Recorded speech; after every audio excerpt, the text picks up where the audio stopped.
Welcome back to the Objection Handler War Chest. In this video, what I want to do is go through the 4 things that you must do and remember any single time there is ever an objection that you face in your sales conversation. Okay, so you've gone through, you've presented your offer, you've listened to them, you've identified where they're at, where they want to be, you've shown how your offer can go and get them from point A to point B, you've wrapped it in emotion, you've done all these things, and now you get to the point where you presented the offer, and now objections come up. All right, it's going to happen. You're going to face objections. Just because you're facing objections doesn't mean you necessarily did a bad job presenting the offer. You just now need to learn how to finalize those objections and put those off to the side so that now you can go and make the sale. So there's 4 things that you must do every single time an objection goes and comes up. You must do these 4 things during the call, or else you're not going to be able to have success with it. And the first thing is always agree with the buyer.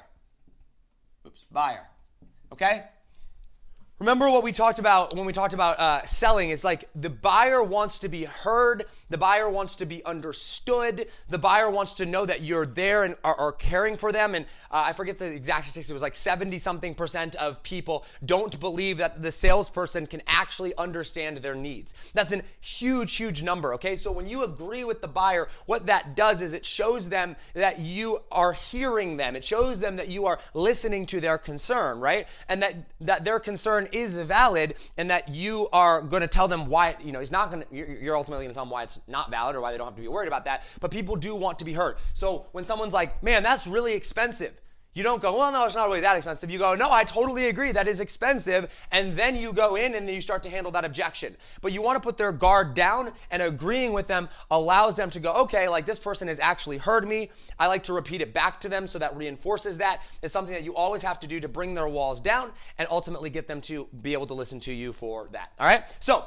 first thing, every single call that you get on, if there's an objection, always agree with the buyer. The second thing is you need to remember they are human. Now, why do I say this? Because a lot of times people forget who they're dealing with. We're dealing with real people here. And what did we learn about people? All right? People across the globe, every single person moves away from pain and towards pleasure. Every single person buys with emotion and justifies with logic. It doesn't matter who they are. So if you first agree with the buyer and then go, okay, I don't care if this guy's a multi-millionaire. I don't care if it's your celebrity or whoever it is. These people are buying the same way as everybody else. They might have different things that trigger emotions or different things that they justify with logic, a different lens that they go through, but they're ultimately moving away from pain towards pleasure, and they are buying with emotion and justifying with logic. So remember that. This is your peer. It doesn't matter if they're above you in money or in revenue or whatever, or below you. It doesn't matter. Like you're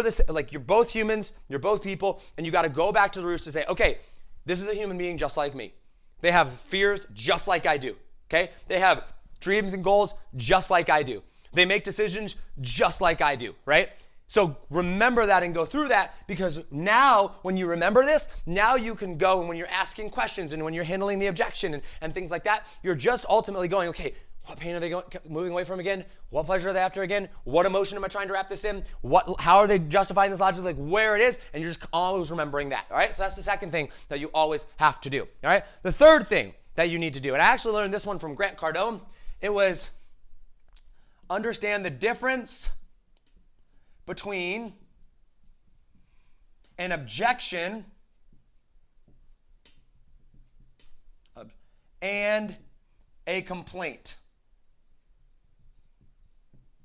All right? You got to understand the difference between an objection and a complaint. What do I mean by this? Well, a lot of people think that an objection is happening when it's really not an objection, it's just a complaint. They're still going to buy, they're still going to move forward. They're not saying I object, I'm not going to move forward, which is an objection, all right? So an objection is, and actually let me do this in red, okay? So an objection says, all right, I object to what you're telling me, I object to this process, I am not going to buy, all right? A complaint simply says, I'm complaining about it. I'm not happy about it. But that doesn't mean they're not going to buy. Think about this, all right? When's the last time you went into a store? Maybe you bought a coat for like $200. You looked at the price tag and you're like, man, I hope this is $50. And you look at it, it's $200. You're like, this is so expensive. You're complaining. but then you ended up buying it. Or you end up spending $5,000 or $10,000 more on that house or that car that you weren't planning on doing. Oh man, that's so expensive, but you bought it anyway, right? There's so many times when you might complain about something. You might not like the fact that it's that price. You might not like the fact that you have to get it, but you're still going to do it anyway, all right? And so we need to learn how to spot the difference between objections and complaints. And by the way, that happens in point number 4, and point number 4 is gonna kind of bring this all together here for us, okay? So don't mistake complaints with objections. Oftentimes, one simple response to a complaint will determine whether it's a complaint or an objection, and you'll be able to move forward anyway, all right? So, number 1, always agree with the buyer. Number 2, remember that they are human, just like you. They move away from pain towards pleasure. They're buying with emotion, justifying with logic. And you need to spot the difference between objection and complaint. How do we do that? What's the fourth thing that we need to do every single time there's a complaint? We need to follow up. Follow up with a question. This is so important, okay? Because remember, if you're talking, you're giving up information and you're trying to convince, whereas if you ask questions, that you're then guiding the conversation and you're leading your prospect or your buyer to go make this sale, all right?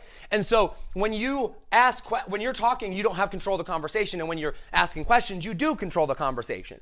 So when somebody comes up and starts to complain or starts to have an objection, the first question that I always like to ask, and I mean, it kind of depends, and we'll get into this when we talk about the actual objections, is you agree with them, you go, yeah, I totally understand that. Let me ask you something. Is that going to prevent you from moving forward? All right? Because when I ask that question, what does that do? That first identifies whether it's a complaint or an objection. Because if I can say, man, I totally agree with you. That is so expensive. But is that a deal breaker for you, or are you still going to move forward with it? Now, if they go, well, I don't think I can move forward with it, then that's an objection. Now you have to deal with it from an objection standpoint. But if it's a complaint, they'd be like, man, obviously I need it. Is there anything better that you can do on it? I'm sorry, there's not. Okay, well, that's just a complaint, right? And they're still going to move forward with it. So I always like to follow up any objection with that question, and if that question is not appropriate, we're always still going to a question. So this could be something like, if someone's like, man, I think I just need to talk to my wife about it, right? I totally understand that, sir. I get it. And, I appreciate the fact that you want to go and talk to your wife. Let me ask you something, all right? And then you go and you're taking back control of the conversation, and you're pointing them back in the direction where you want them to go, and you're pointing back to some point in the sales call where you've already established that that wasn't going to be an issue, right? And if you follow the script and you follow the process that we've taught in this, in the program, you're not going to have any issue with this. So if they're like, hey, actually, I do need to talk to my wife about it, you can go, I totally agree with you, and I expect that. Let me ask you something real quick. I asked you 5 minutes ago, right? Or 10 minutes ago, if there's anything that would prevent you from moving forward, if you were the decision maker. So are you the decision maker, or is your wife the decision maker? And they go, oh, well, ultimately I am, but I still talk to him. So see how I'm asking the question, I'm pointing it back, and I'm getting the information that I need. Because they might state to you what their objection is. It's too expensive, it's, I don't have the time right now, whatever. But really, that's not really the real objection. There's always an underlying story that they're telling themselves about that, and you need to gather more information about that, because you need more information on how to handle it. So first we go and we identify whether it's an objection or a complaint, and then after we have identified that, if it is an objection, then we're continuing to ask questions, we're continuing to bring them back to different parts of the conversation so that you can see where their head's at, and you get the information that you need, all right? So every single sales call that we do, it's for number 1, agree with the buyer. Number 2, remember they are only human. They are just like you. They make decisions just like everybody else. Number 3, know that there is a difference between an objection and a complaint. Objection will hold up the sale. They will not move forward because of it, and you need to overcome that. A complaint is they might not be happy about the terms or the conditions of it or the price of it or whatever, but they're still going to move forward. And then number 4, no matter what, we always follow up a complaint or an objection with a question so that we can figure out whether it's a complaint or an objection, and then point them in the direction that we need to go to get the needed information to overcome that objection. All right? So I hope this was helpful. We're going to get into now the actual objections themselves and how to handle it, but these are the 4 things that I always do on every single call, and it will make your selling experience way, way better, and you will close way more sales.